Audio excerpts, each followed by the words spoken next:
Hey everybody, my name is Frank Salas. I go by the name The Talented Mr. Salas. I'm a man of many talents, and one of those talents is that I founded this super cool tribe called the Talent Tribe, where I serve those with talent and I transform them into thought leaders. And as part of my service to the Talent Tribe today, I have a wonderful guest for us. This is one of my personal friends, Kimberly Flowers. We met through social media, and I just loved her energy. I love her vibe, and she's going to talk to us about branding, but specifically visual branding. And this is what really attracted me to Kimberly. Is she was very specific in her market and in her sector. And as you all know, through the Talent Tribe and the Talent School, the more specific you get, the better results you get. You can charge more, you have less competition. It's just a phenomenal way to conduct yourself in business. So without further ado, Kimberly Flowers, can you introduce yourself to the fine folk in the Talent Tribe? Hey guys, Kimberly Flowers. I am the visual branding expert, and I am founder of a web series called Beauty and the Brand, where we basically give out, my whole job in life is to really add value to any space that I'm in. And so I'm excited to be here and share my knowledge with you guys and to help out in any way that I can as it pertains to your businesses and helping you begin to position the value of what you do and what you bring to the marketplace. So that's me. Heck yeah. Heck yeah. So, Kimberly, how long have you been branding? I mean, somebody like you has been selling herself and branding herself probably for all her life. Tell us about your history with branding. How'd you get into it? Okay. So here's the deal. I have always kind of been a creative soul. I'm very artsy. I have two different sides. I say I have my corporate swag, and then I have my more creative artsy swag. So I went to school for broadcast production, and in that I found this whole love of technology. I always wanted to know, how do things work, right? And always asking why. And the question why has really become one of my greatest assets and probably my most annoying quality in life.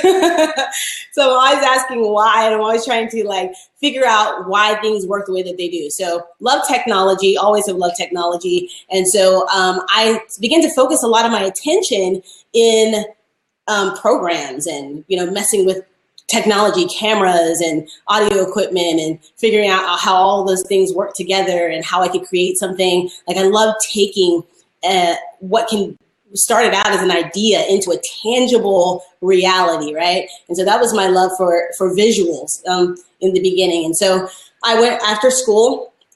I owned my own business. I started my own business, and then I was doing officing with a guy who was a web programmer. He was a web developer or whatever, right? So he did programming, and so I needed a website. So he taught me, how to create my own website. So I began to get into the whole website design thing.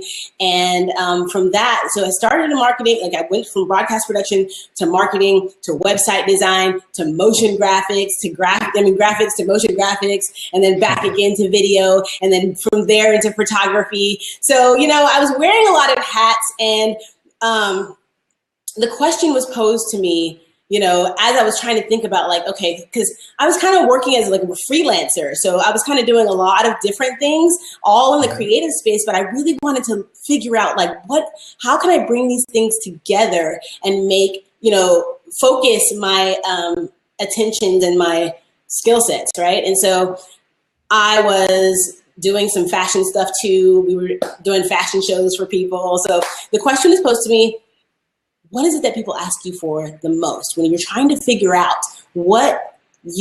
how you are going to contribute the value that you have into the world? You need to ask yourself a few things. And one of those things is, what do I do well? Okay, right? And then you're taking an inventory assessment. So I had a little long list there, right, of things that I do well. And then what do people think you're an expert in? You know what I mean? What do people most likely to ask you for? If there's a problem, if something breaks, are you the fix-it guy? If something, somebody's having a wedding, are you the person that they're going to ask to take the pictures? What is your role? How do people know you now? You know what I mean? What are you currently known for? And so I was asking myself that question. So I'm well, people ask me for pretty much everything, right? Kimberly, I need a website. Hey, my kid's graduating from college. They need pictures. I'm about to get married. Can you be my photographer? Can you be my videographer? You know what I mean? So I was wearing all these hats, and it caused a little bit of confusion for me at that time, because I was like, I love doing all of the different things, but I did feel like pulled in different directions and that sort of thing. So what is it that people ask you for the most? So I started to break down all the different skill sets that I had and really trying to figure out what is the common denominator there. Like, what is it that is, something that people ask for in every one of those things, right?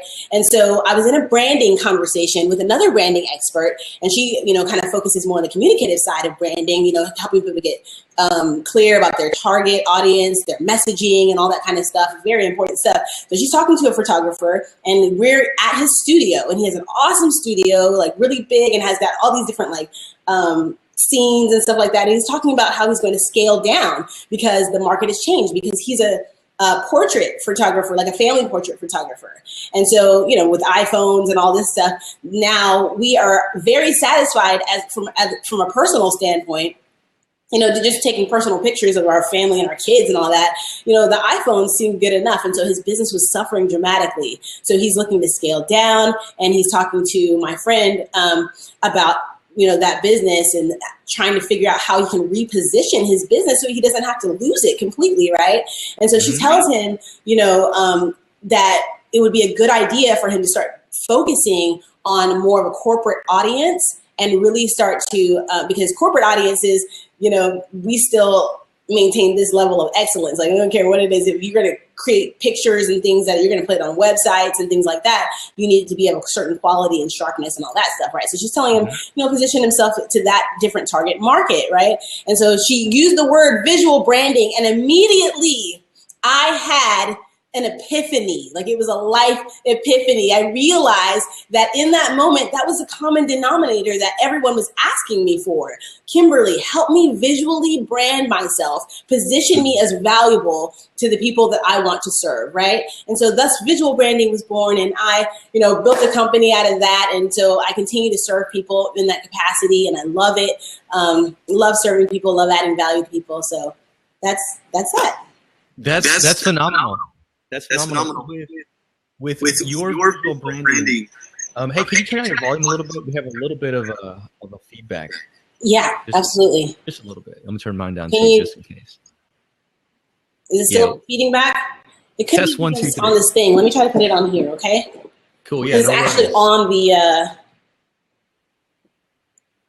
While you're getting situated, I wanted to maybe focus something for my superstars over in the Talent Tribe. So one thing that Kimberly said is that she asked herself a series of questions, or she took inventory of herself and what kind of skills and value that she had to the marketplace. And what she had said is that people were asking her for this. Sorry.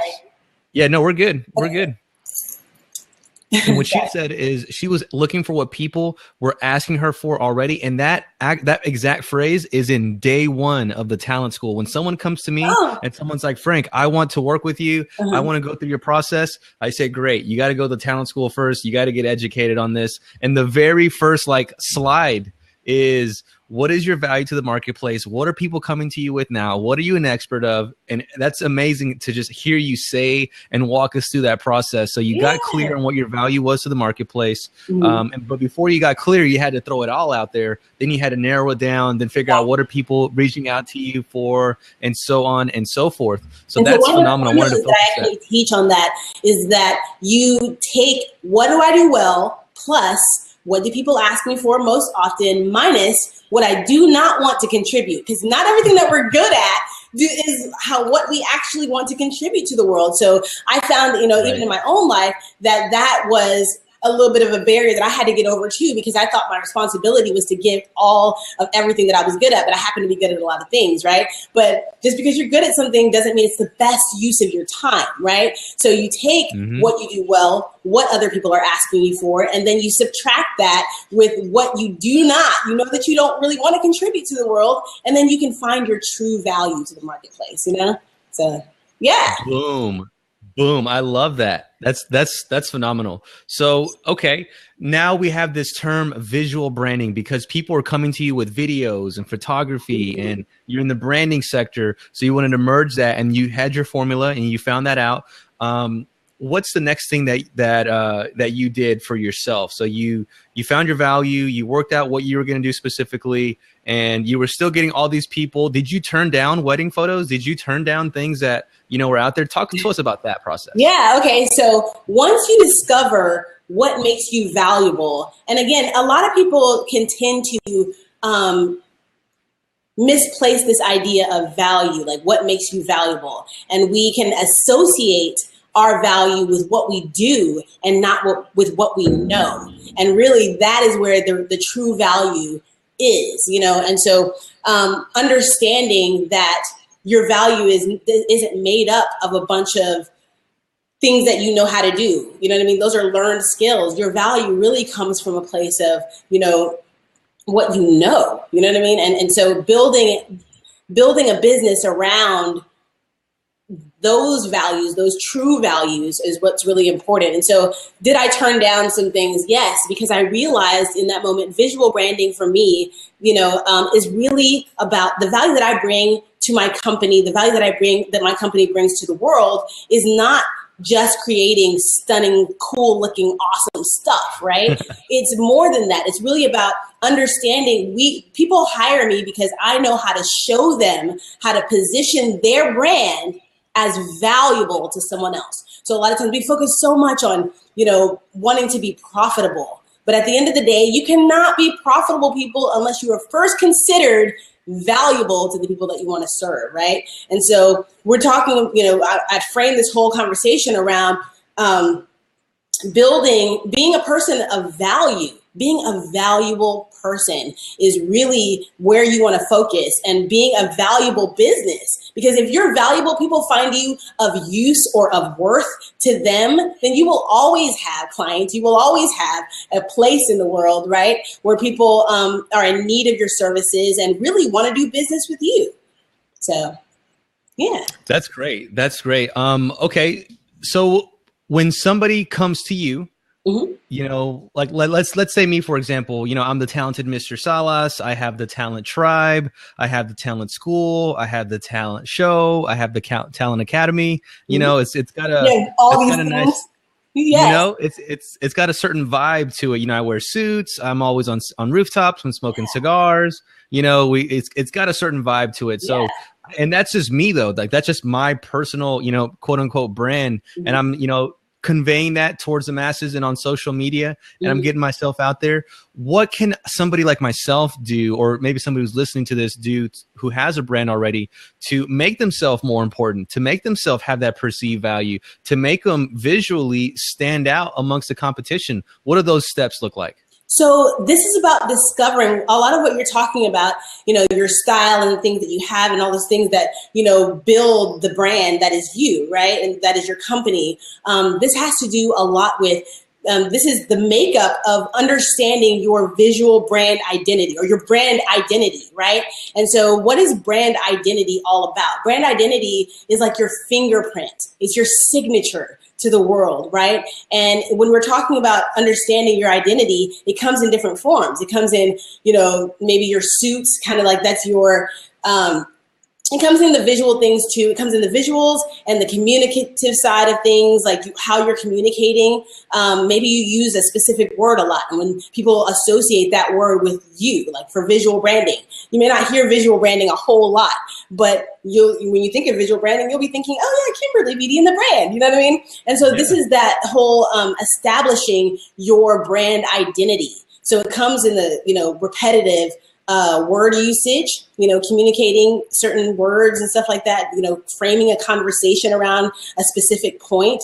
And then it also comes in, the visual side of like how you're showing up in the world, which is super, super important. And this is why we focus so much on the visual side of branding, because a lot of times people don't know why they like something or why they don't like something. They just know I like it or I don't like it, right?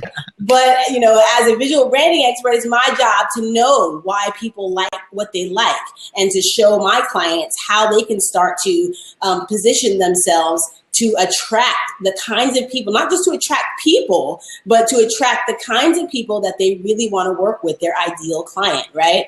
And so that's the visual side of like, what does it take to visually position myself to work with these kinds of people, right? So because certain people, you know, value is one of those things that is different to different people. What I value, you may not value, right? And so understanding your target audience and understanding who it is that finds your solution as valuable, understanding who that person is really going to help you develop that whole visual identity around, you know, what is it going to take for me to attract this level of person, right? And so that's the visual side of your identity. And then you have this other side. So we talked about the communicative side of it. Oh, and then your style. What does your delivery style look like, right? And so, you know, you're like charming and slightly sarcastic, right? Like that's your delivery style. It's cute. And so, but we all have our different styles, you know, and how I speak and how I communicate my message, you know, will reach a certain demographic or will reach a certain type of person that maybe you can't reach, right? And so that is why, because when you understand that you actually are unique and your business is special. When we started our business, you guys, we started our business because we thought we had something unique to bring to the space, right? Otherwise, you could have just joined another corporation with a mission that was similar to yours and, got a job. You're going to save yourself a lot of time and effort trying to get clients and, you know, build this thing out from yourself. But you knew in your heart that you had something unique and special to bring to the marketplace. And you wanted to be able to give value in the way that you do, right? And so understanding your style, understanding that your particular style will reach a certain kind of person that other people can't reach should make you feel really good about collaborating with other people, even within the same niche that you have, because they can't reach the kinds of people that you can reach. You know what I mean? They're not your competition, they're your colleagues. And so that is the beauty of, you know, discovering your visual identity, discovering your brand identity in general is just, you know, it helps you to understand your uniqueness and it helps you to be able to clearly convey the value that you bring to other people. There's so many diamonds that we just had here. Hopefully you guys had your pen and notepads out. There's some great stuff. I want to go back a little bit to what you had said early in the previous response. You said something that really struck with me and resonated with me, and it was you can't be profitable until you are of value. Yes. That's just so powerful. It's like, man, so yes. You know, people chase money so much. It's like, what's going to bring me the next dollar? What's going to bring me the next dollar? But people don't care about how much money you're making. People are selfish, you know what I mean? They want to know what's in it for them. So at the end of the day, I want to know, how do you provide value to me? Like, if I don't see you as valuable, then you're of no use to me, right? And I'm going to keep it moving. So I always say when people meet you, they have 3 different things that pop in their head automatically. It's called this is what I call the unconscious assessment that people have when they first meet you. And it's like, they don't mean to, but you know, they just are assessing your value, you know, automatically. It's just what we do. And so, you know, along this whole teaching that I have on the unconscious assessment, understanding how strangers see you and understanding what they think you should be paid and how that's important to your brand and how that can help you to increase your profitability. But I say that people meet you, when they meet you, they have 3 different thoughts that go through their head, 1 of 3 different things. And either they like you, or they don't like you, or they don't care, right? And only one of those are what you want them to actually be feeling about your business. So we want to think a lot of times that we are making purchasing decisions based on what is logically sound, right? But most of the time we are creating purchasing decisions are based on what we believe will be valuable to us. People only buy what they believe to be valuable to them, right? So this is about understanding that your business is not about you. Your business is about adding value to other people, right? So don't get caught up in creating a business that is around only what you think, you know what I mean, that you like, and you're trying to produce things for people that you want to produce for people. Like, you have to be valuable to other people. And in order for you to do, you know, in order for you to start gaining the revenue that you want in this space, you really have to be selfless enough to add value intentionally to someone else, you know? So, yeah. That's great. That's great. If somebody doesn't have a brand right now, or maybe they're still at a 9 to 5 and they're trying to make that jump and they've got to take several other steps, I've noticed that when a lot of people come to me, they don't know their value to the marketplace. They don't know their target follower. They haven't done their market research. They don't know who their colleagues are in their space. They don't even know what sector they're in. Can you help somebody like that?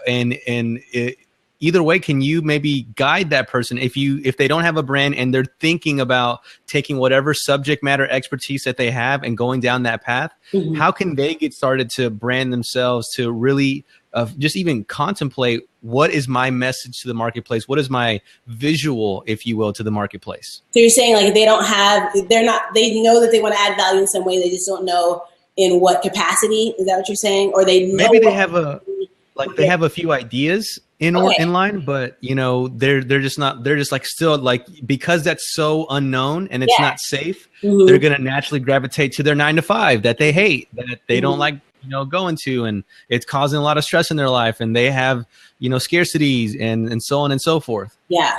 Well, you know, here's the deal. Like, nothing will change unless you have the courage enough to start moving towards your goals, start moving towards your dreams. And a lot of times when we don't know what decision to make, we paralyze ourselves, right? Because we do have all these ideas and they're fragmented and they're all over the place. You don't have a clear direction of moving forward in a space, right? So you don't move at all, right? And so this is the challenge that a lot of entrepreneurs find themselves in, especially those that are looking to make that transition between their 9 to 5 job and actually going full time in this thing. The first thing that they really feel like, and they're right, the first thing that you need is a vision, right? You need clarity on that vision. You need to know where the heck it is that you're going. You know what I mean? So right. Understanding,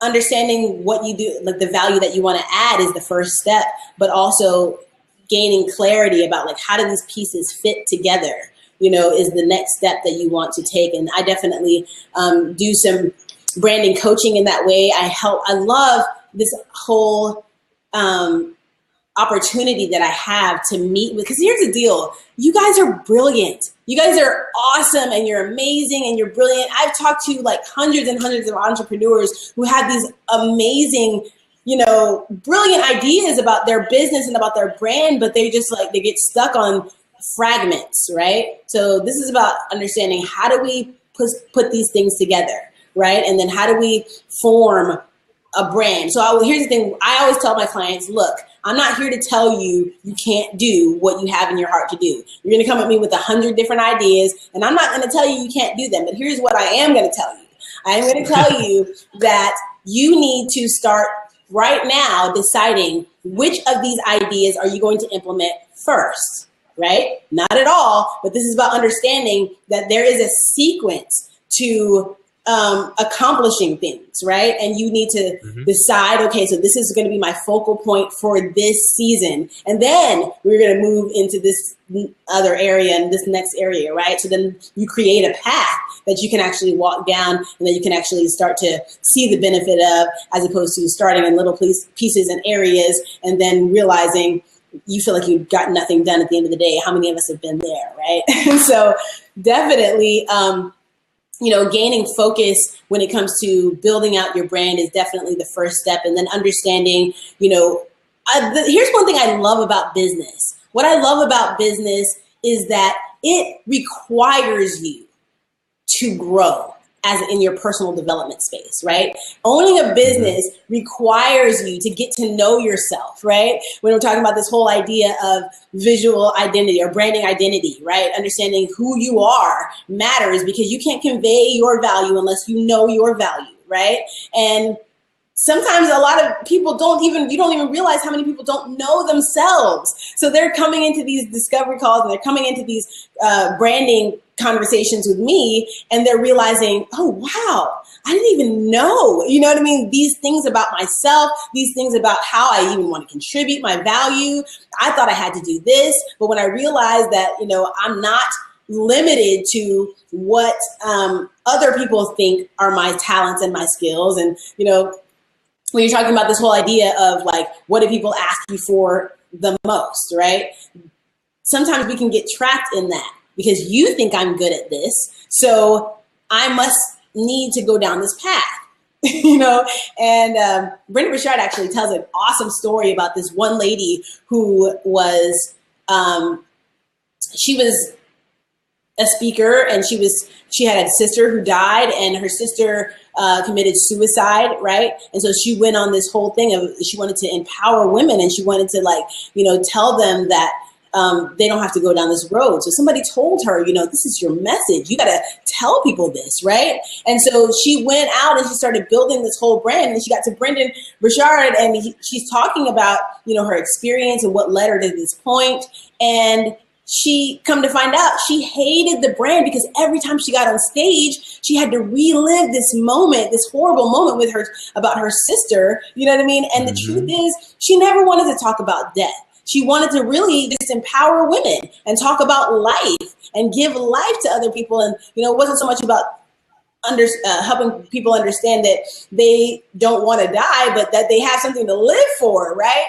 And so making those small tweaks and adjustments, even in our own life and our own business, you know, being free with yourself to say, this is how I want to contribute my value and this is how I don't, even if it's other people are telling you, no, that's your message, that's your story.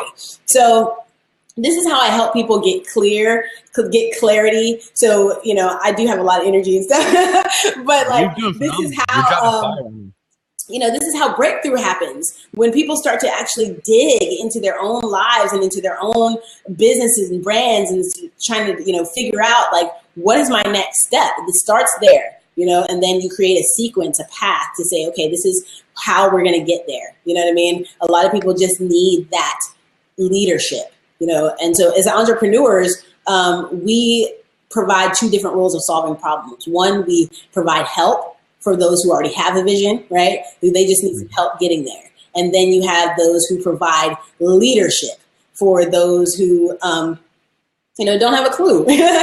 They know what their end result is. Like they know where they're kind of trying to go, but they don't know how to get there. So those people need leadership, right? And then people with vision, they just need a little bit of help, like in the schematics of things, you know, maybe the technical sides of things. But people definitely, you know, if you guys are watching today and you're thinking about your own businesses and how you're going to structure, you know, whether or not you are providing leadership or providing help, people pay you more for leadership than they do for help, right? So. That's totally true. That's totally true. And everybody here who's listening to us is going to serve somebody in some way, shape, or form. I don't think anybody who's on live has a particular product that they push. It's more of a service base, knowledge base that they provide. So that was so many wonderful gems on how to be in this business, how to be successful. You just really like, I had so many like, yeah, you're so right. You're so right. Like, oh my God, yeah, that's exactly how it is. Yay! So yeah. She's definitely, you know, speaking the truth. Let's switch over to branding. Let's go back to branding. How important is a logo visually? What is the power of a logo? The power of a logo. That is a very good question. So when we're talking about visual elements, this is the side of like repetitiveness, right? And okay, that's a good question. When we're thinking about logos, I think that it's different for everybody. I think value is one of those things that at the end of the day are the most important thing. Your logo is about remembering, you know what I mean? And providing an experience for people. I think that branding in general is really about the experience that we provide, and the graphics and stuff, I kind of think are interchangeable. You know what I mean? It's something that if you change your logo, your business is not going to go down. You know what I mean? It's not going to go down in flames. Like, but what you do want to keep in mind is that however you position yourself in the marketplace as it pertains to being a memorable experience is where you want to provide consistency. So consistency is really one of what makes a logo awesome and amazing, is that people are able to see it and immediately recognize, oh, that's so-and-so, oh, that's so-and-so. So you want people, you don't want to push out ads and things that people don't know where it's coming from every time. This is about helping people to recognize, you know what I mean? So people do business with people who they like and they recognize and they trust, right? And so recognition is super important. So I would say that logos are important in that capacity, but more than that, providing or creating a memorable experience is where branding really has a lot of its power. Phenomenal description, very easy to understand. We actually have some comments coming in here on the live chat for those that are joining us live. This is actually from Molly, and she is in Missouri, and she was saying that she's actually trying to work on a logo right now, and she was working with a graphic designer, and it didn't go as well as she thought. Molly has yet to start her business online, and I have personally started businesses with like paint logos, and I'm the least technical person. I just like slapped something together and said, all right, let's go. Like, I'm just going to rock and roll. And of course, as time went on, I've, worked with, logo designers, graphic designers, but I feel like you're so right. It's all about the value at the end of the day. Like, yeah, everybody likes the Coca-Cola logo and we can resonate with that. We've been seeing it all our lives and for hundreds of years as human beings. But at the end of the day, they could have the worst or best logo in the world, and if they don't have a good product, then no one's going to keep coming back or resonate with that. And really, it's this whole idea of meshing, if you're meshing value with entertainment.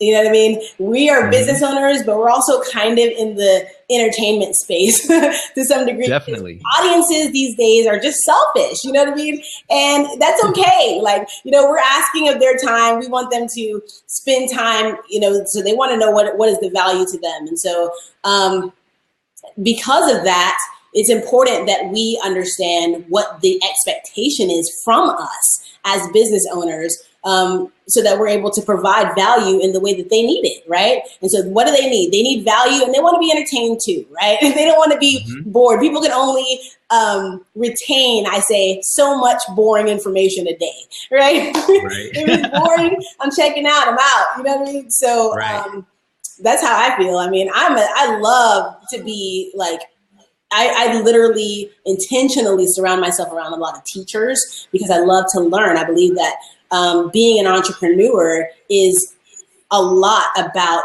being a student, right? And being learning and then applying what you learn and teaching other people, right? That's kind of the cycle of being an effective entrepreneur. You never stop learning. We never stop teaching. And so, understanding this whole idea of, it's entertainment, but it's also value. Let's put them together and create an awesome brand, Yeah, I call it edutainment. It's 60% I love it. Education and 40% entertainment is the mix that I always recommend to everybody and all the superstars in the Talent Tribe. Yeah. That's awesome. I love it. So how important is it for the marketplace to understand how to do business with you? How important is it to make it easy for the audience to do business with you? Can you talk about that a little bit? Yeah. So simple sells, complicated doesn't. When people, you have to, like, a lot of times we try to impress people with our knowledge and our big words, you know what I mean? And people don't want to hear all that. At the end of the day, they just don't. Like, what's the value? What's the value? What's the value? You know what I mean? That's where we're always headed, like back to this idea of value. And so when it comes to, creating something simple, you want to make sure that your process is as easy as it can be. so that you aren't turning people away just because it was complicated.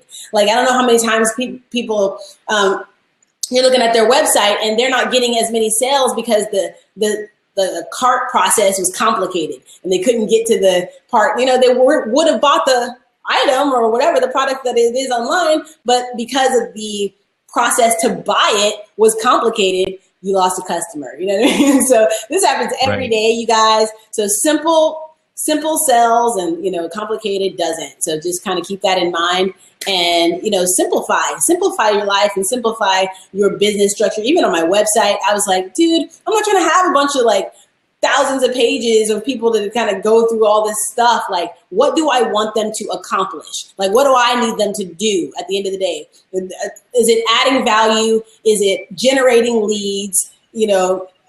Are they getting information about a product? That is, at the end of the day, what we're seeking to do, especially if you're marketing your business online.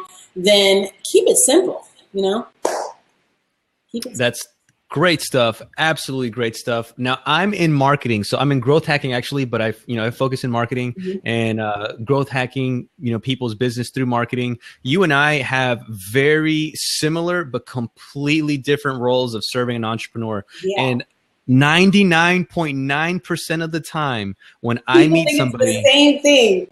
I'm like, I need to send them to Kimberly first. I need to send them over there. Like we have to work on their value. You have to find their target follower, and we have all this entire, awesome marketing plan. But I'm like, you know what? I strongly suggest you work with a branding professional so the marketplace can see how easy it is to work with you. So you can have memorable images, so you can have all these different benefits. Can you maybe, convey just some of the positives or the things that you change in people's businesses? How can you make my job for my clients a lot easier? So here's the deal. The difference between branding and marketing, essentially, the way I like to think about it is that marketing attracts the company and branding keeps them. This is about invitations versus building relationships, right, with people. And so a lot of times we spend thousands of dollars on a marketing campaign that got them to the destination. We invited them, we sent out the invitations, they came,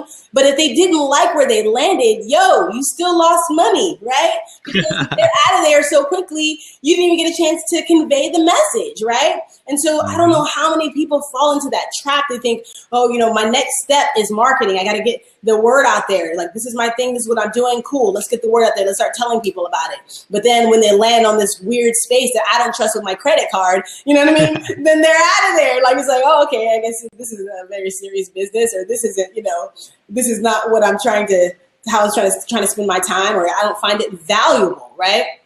And so that is the beauty of visual branding, is because you can create an atmosphere around your products and around your services where people expect to pay more just by looking at it. Just by looking at your stuff, there's already this expectation of high quality. And, these people, you just assume that you're going to pay more for the product or service as opposed to going to another platform. This is true even on your social media pages and on your website. Like, anywhere a person can find you online, there should be a consistent flow that speaks the same language. So when I talk about speaking the same language, this is about making sure that they recognize, one, this is the same company, right? I'm gonna go to the Facebook page and then I go to the website and it looks completely different. I'm looking at the URL, like, is this the same website? You know what I mean? Is this the same people? Like, that consistency is super, super important, but you also wanna make sure that you're conveying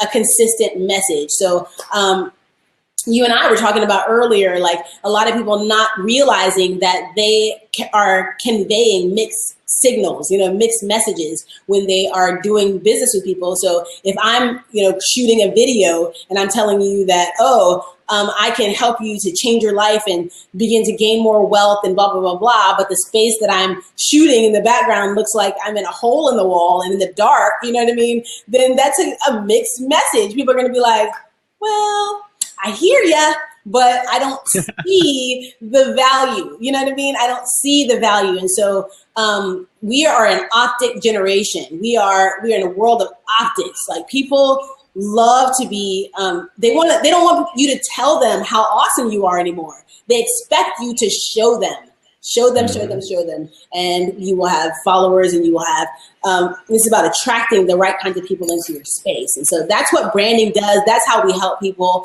is that we help them to create a digital atmosphere where people expect to pay more for your products and services. And so that is the benefit of branding, and that is the difference between branding and marketing. And so, yeah, they definitely are a marriage that go together really well, and they're very important. You can't, you can do all the branding in the world and then not get the message out, and nobody will ever see your brilliance, right? So same is true with marketing. You can market to all you want to, you're blue in the face, and then they get to a place where they really don't like, to a destination that they're not comfortable with, or they don't know why they don't like it, then you're losing business that way too. So definitely you need your branding and you need your marketing to start generating inbound leads, to start attracting the kind of people that you want in your space, and the kind of people that you want to work with. Definitely. I have some of the superstars here from the Talent Tribe, and one of them is Emily Hooks. She's actually here in Austin, Texas, and she runs a business called the Forgiveness Academy, and she serves everybody to, forgive themselves, forgive other people, and that's really her focus on What's her name again? Her name is Emily Hooks, down here in Austin, Texas. Emily. Hi, Emily. Yeah, and her handle is path break everywhere, because you break the path of whatever you got going on. So she has been going back and forth. By the way, she's only been in the business about 5 or 6 weeks now, and she just recently broke 100 people on her private Facebook group, or her tribe. So big shout out to her. She always is constantly asking me, a few questions. And if she's available, I know that she might be working. I would love for her to jump in and maybe ask some questions about branding. If not, I have a few to ask on her behalf. Okay. And I'll ask one, and maybe she can jump in with the forgiveness. Oh, she's calling in. I knew she would. She's such an action taker. I love it. That's awesome. You can call in. Yeah. Emily, what up? Hey, Emily, what's up? Oh, how are you? Good. I'm doing awesome. Good. This is a cool platform.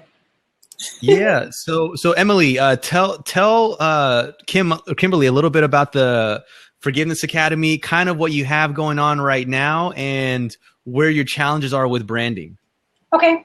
This is actually perfect timing for me, because my website is under development right now. Okay. And I do have some branding questions. So I talked to somebody else about branding, and they suggested, because I have a book coming out in a month or so, that I brand my website around me instead of around the Forgiveness Academy. And so that's what I'm doing right now, but I'm trying to figure out how to embed the Forgiveness Academy brand and how to inside of my personal brand. So let me tell you a little bit about what I'm doing, and that'll give you some context. So the Forgiveness Academy, when I originally envisioned it, was going to be online courses and live workshops, and then obviously helping people through social media, which I've been doing. The social media component I've been doing. My first live workshop is in July. So the online content part of it is sort of probably a couple of months out. I also have a book called The Power of Forgiveness that'll be out in August. And a lot of, so my credential is my story. And that's why the brand is personal, because it's really how I came to do what I do is a personal story. Okay. So, yeah. So, awesome. Yeah, so my web developer, has created a logo with my name, and the first few pages is going to be about me and testimonials and live events. And then within the website, there's going to be a Forgiveness Academy page, initially just one page. And I'm trying to figure out how to brand that, like how differently it should be. So he picked a coral color for my logo, and the website is really clean and crisp, black and white, a lot of dynamic moving images. I like that color. Yeah, I was really impressed. I love my web guy, actually. He's been so much more than a web guy. Yeah. So I'm just trying to figure out how differently to brand the Forgiveness Academy. And, sort of that page and that part of the business has me. Okay, so let me just make sure that I'm clear on the question, okay? The question that I'm hearing is that you're trying to see how to merge a personal brand with a business brand. Is that correct? Or yeah, well, or just to maybe embed it is a better word. okay. So I would remember we were talking a little bit. Huh? I'm sorry, I was trying. I didn't hear you. I said I actually do want 2 separate brands because you want 2 separate brands. Yeah, because I'm also a writer, and so I want to be able to be identifiable as a writer through my personal brand and through telling my story. So I'll do events that are specific to me, and then events specific to the Forgiveness Academy. Does that make sense? Yes. And so when you're thinking about, I think that you can definitely merge the two. You see a lot of times now in business and branding in general. Here's what I believe. Like, first of all, this is an interesting question because I kind of have like a few different thoughts around this whole idea of personal branding versus your corporate kind of brand or your business brand essentially.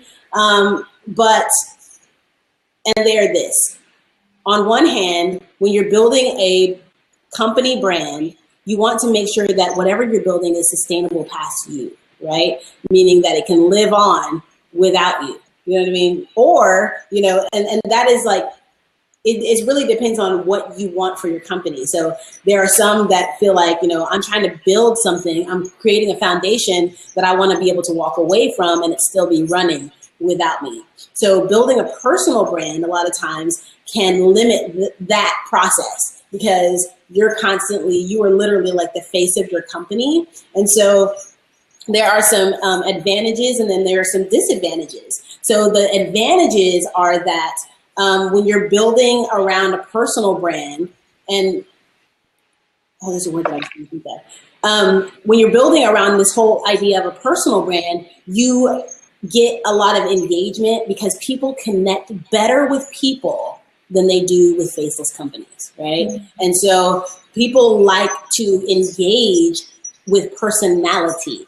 So that is the kind of like the goal that we are trying to achieve in incorporating ourselves, our person into the brand, the business brand that we have, is that we're trying to get people to connect with us on a deeper level because we understand that people connect better with people, than they are going to with faceless companies. But at the same time, does that person have to be you? These are kind of the conversations that I, try to help my clients think through because there's no real right or wrong answer when it comes to how you structure this out. So it really depends on what your goal is for the business. So if you see yourself in 5 or 6 years walking away and you want the business to be sustainable without you, then you don't want to make yourself a large part of that branding process. Otherwise, you run the risk of, if you die, does the business die with you? You know what I mean? Is it something that you can give to your kids? Is it something that you can pass on?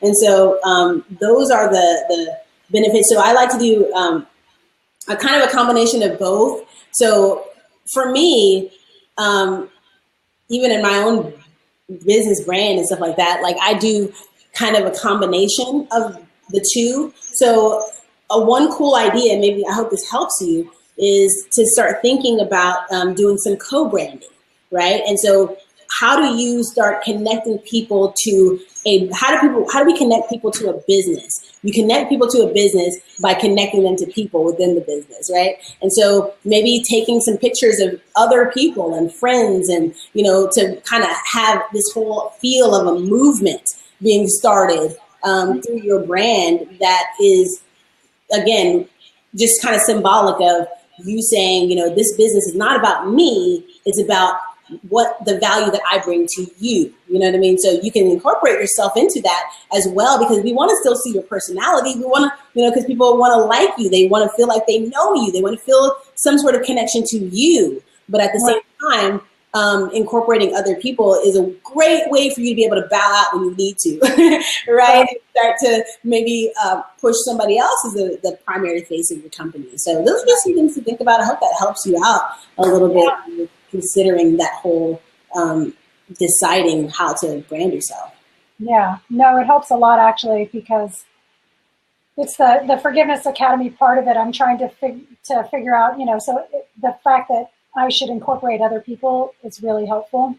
And I'm doing that with testimonials. In fact, I just sent my web guy an email, and he asked about putting pictures on the testimonials, and that'll be one way to do that, having real people on that part of the site.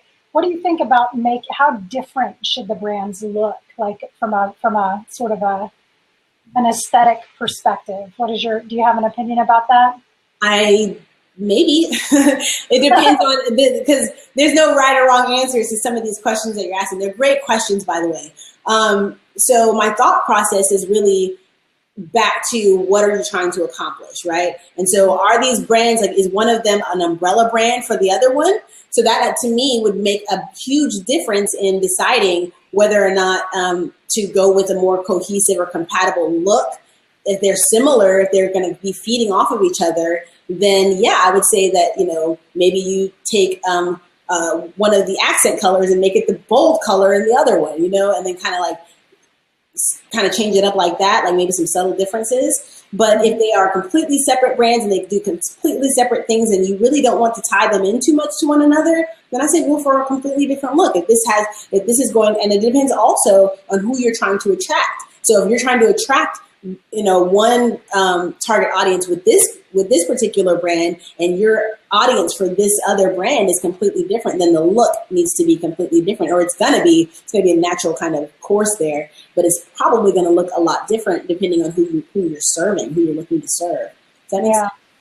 It does make sense, and it gets back to the same problem that I always have, and Frank knows this, that I have no idea who that is. The target audience? No, I really don't.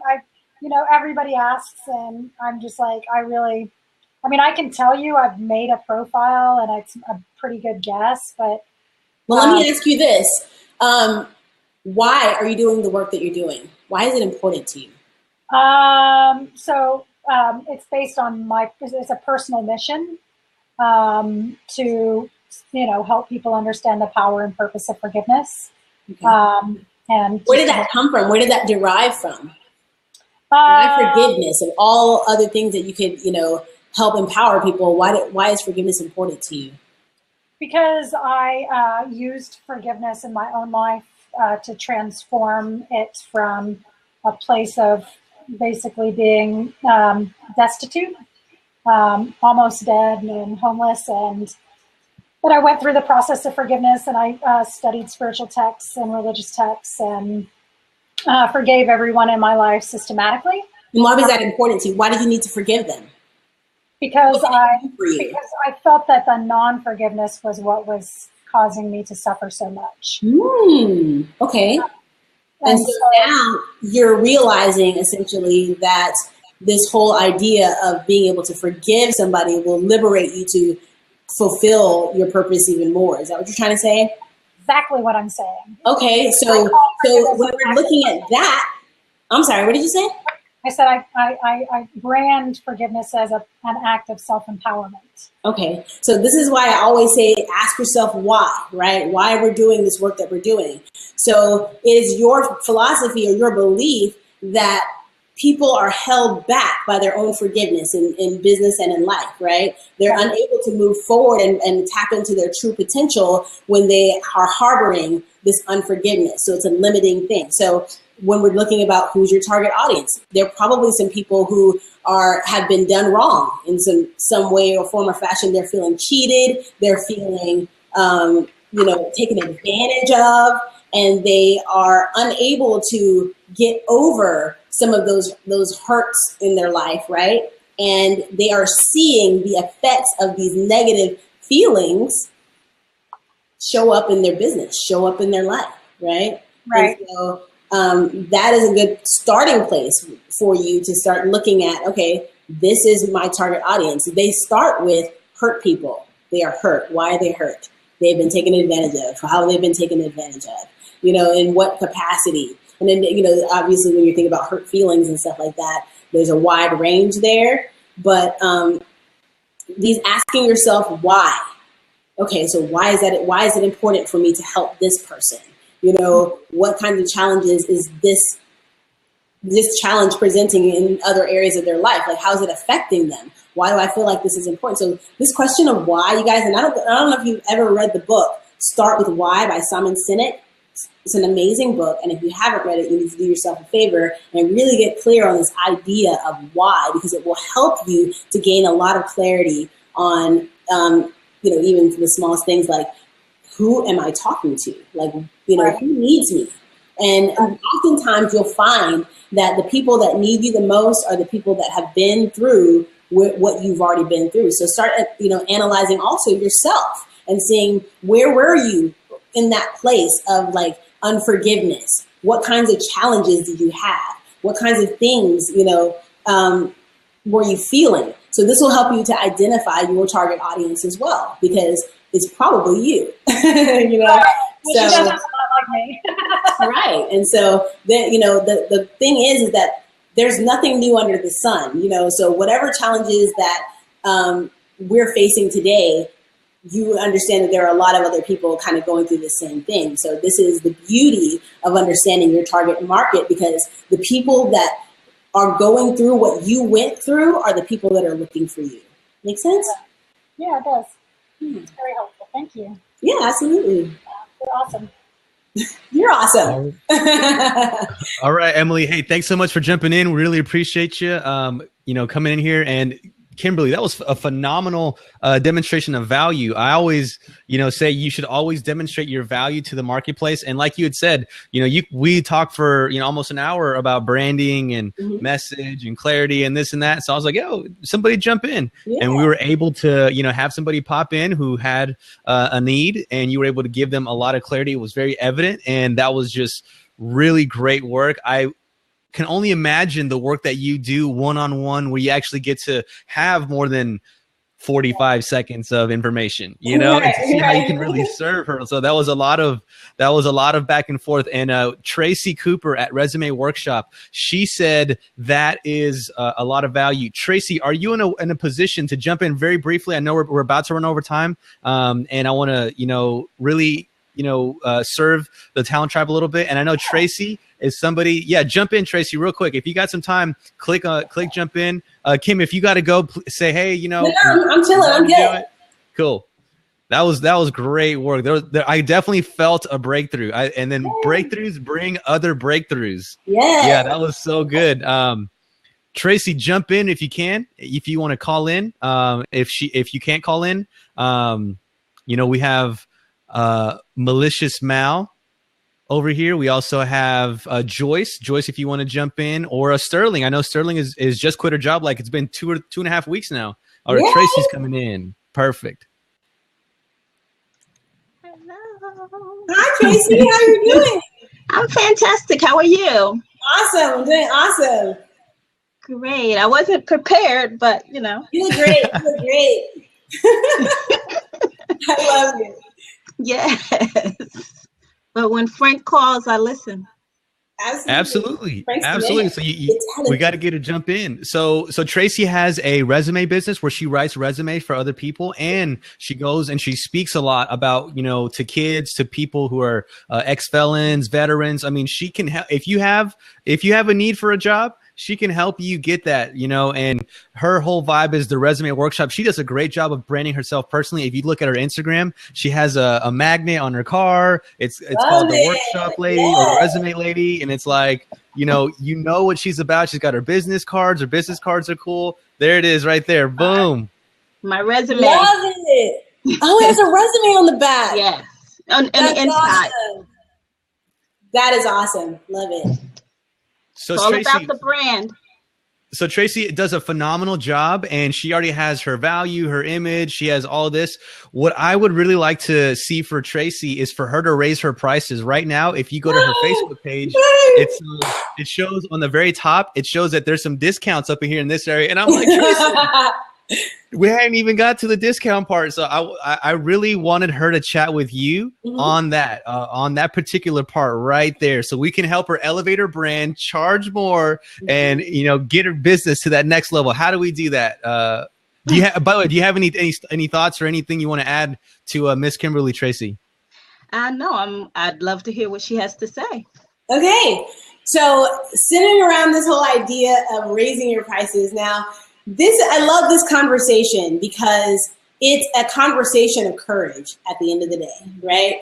And a lot of times when we have done something for a certain amount for so long, it becomes the comfort zone. Remember, Frank, you and I were talking about this whole comfort zone thing. So we're talking about it's really a step of courage.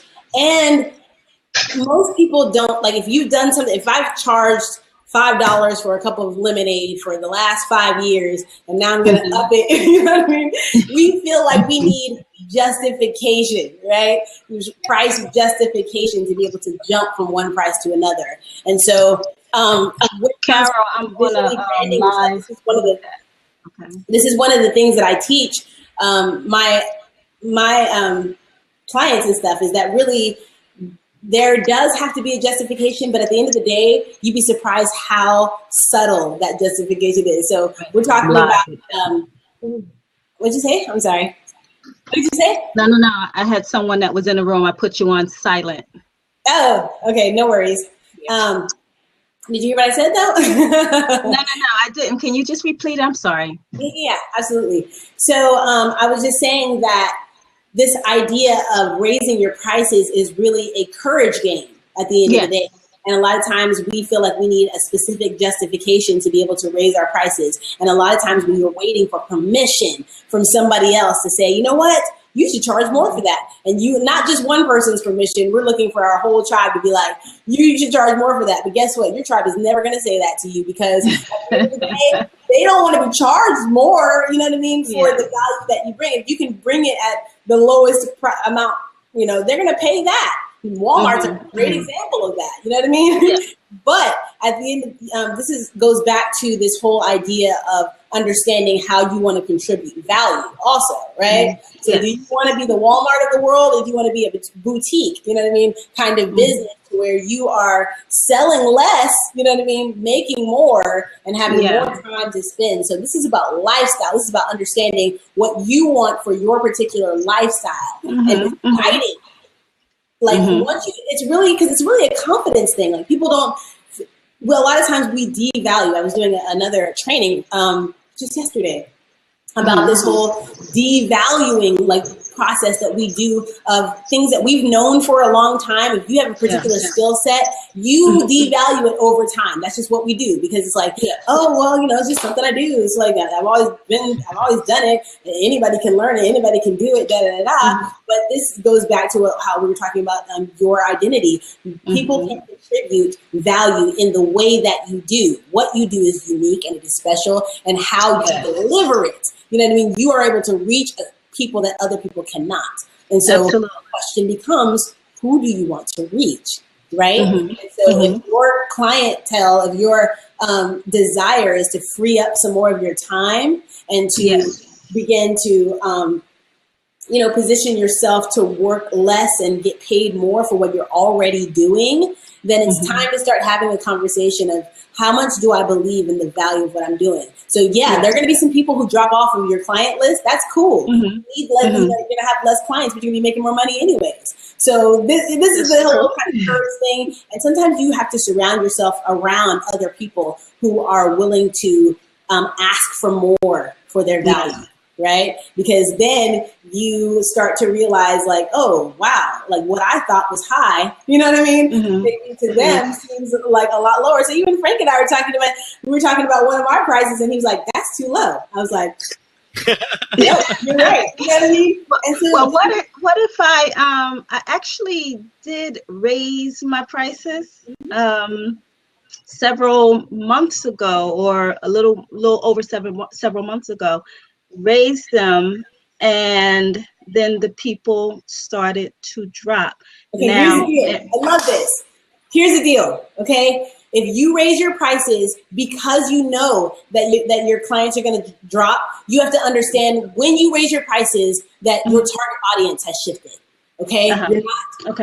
You're not marketing to the same people anymore. because Yes. those people are willing to pay this. You know what I mean? Your target audience has changed. So now you need to start looking back at like, who is my target audience? Who do I want to start marketing to? So the kinds of people that will pay this for this look like this. And they are in this location or this location, right? So this is about understanding that, you know, when you do raise your prices, and so this is the fear that a lot of us have. It's kind of like, well, if I raise my prices, then the people that love me won't do business with me anymore. Maybe not. You know what I mean? But at the end of the day, you should, like, as you're building your business, you want to start thinking consistently about, all right, this is the kinds of business that I'm bringing in now. Are these the kind of people that I want to work with? Like, I love them as people, but do they fit the description of the kinds of person that I need to work with to sustain the lifestyle that I want to have for my family and for myself and things like that? And so there's no shortage of money in the world. That is one thing I definitely know, right? And so it's really about being able to position yourself in a place of that is valuable to the kinds of people that you really want to serve, right? So if you're experiencing right now a shortage of clients, then you need to start creating a new target audience, like demographic, and then find out where are these people, where are these kinds of people, and then start talking in different places and start, just focusing your attention to elsewhere. And so Frank can help you with that, right? Process. Yeah. You're right. But I do want to encourage you to, and I want to applaud you even for the courage that you have enough to begin that process of raising your prices and acknowledging, look, this is not like, even if you're living well, you know what I mean? If you can do better, then do better. You know what I mean? Absolutely. Okay. Absolutely. You know, we're not, and I want to tell the other entrepreneurs out there that are watching, you know, it's not selfish to ask for what you want in this life. You know, you have to be willing to say, this is the life that I want, that this is the level of life that I want to live. So many of us are waiting to get to heaven to have an awesome life. But you have the ability to create right here on earth the life that you want to live, and you have everything you need and all the people in your network to be able to do that. So it's about finding out what it is that you want for your life and for your business, and then begin to serve the people that can help bring that into a reality. Makes sense? Okay. Yeah. So okay. Tracy, thank you so much for allowing us to use your business as an example. You know, we got love for you and your business. I'm going to politely nudge you out of the seat and then wrap up the interview. Thank you so much. For jumping on Thank you. Thank you. Thank you so much. Kim, that was phenomenal. I feel like we had, I think it's the most breakthroughs that like we've had, and I'm sure there's other people who are going to listen to this later on, but even live, we just had so many breakthroughs today. You are great. Where can people find you? They can find me on Facebook. You guys can find me also on my website at thevisualbrandingexpert.com, thevisualbrandingexpert.com. Sign up for my VIP crew, and you guys can get even more awesome information. I have a group. Obviously, I have a fan page, but I just started a new group like 2 days ago. And so this particular group is where I'm going to be doing a lot of training. So if you want, some information, you want to go deeper and get some real information about how you can start positioning yourself as valuable in the space that you're in, so that you can start raising your prices and you can start, living the life you see in your head, then this group is for you. You can join and, meet some of the other people that are in that group. It's a very small group. We just started like 40 people out there, but we already did our first training, and the value that they're finding in this group has been amazing for them. And, I am always encouraging you guys, more the merrier. You guys are welcome to join that inner circle of greatness and get some training and, start activating your dreams, right? What's the name of the Facebook group? Oh, Beauty and the Brand Family. It's the inner circle family, right? So I like to say we're not, because I'm really big on collaboration and community. And so my thing is like, branding is how we build relationships. Marketing can be one of those ways that we build relationships. So we're going deeper, you guys. This is about building valuable relationships with other valuable people and adding value. Like I stress this all the time, but it's super important because the more valuable you become to somebody, the more profitable you will be, right? And so we focus on adding value. That's my job. I said that at the beginning of this interview, is to really just, add value to whoever I'm around, in whatever capacity that I'm able. So this group is not just kind of like a group that you just kind of get training and, be silent. Like, we want you to engage. We want to know about your business. We want to know about your life, tell us some things about yourself and where you add value. Be courageous enough to add value to other people. So I'm super excited if that's what you want to do. You want to join the family, then join the Beauty and the Brand family. You can check us out on Facebook. And I also have a Twitter, which is kind of dead. Sorry, Frank.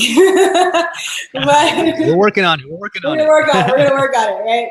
And I also am on Instagram as well at Beauty Branders, the little @ Beauty Branders or whatever. So you guys can hit me up, inbox me. I love meeting new people.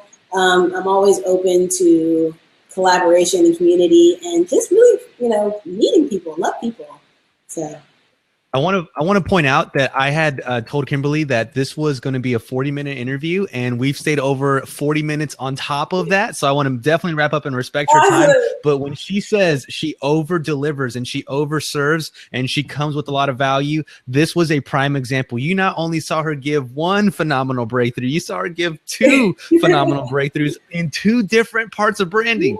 That is how you deliver value on any medium, whether it's a podcast, a blog post, when you meet somebody in person, whatever that is. I really wanted to focus that for the superstars in the Talent Tribe. Kimberly, thank you so much for being on this. Frank. I've had so much fun with everybody. So thank you. I love it.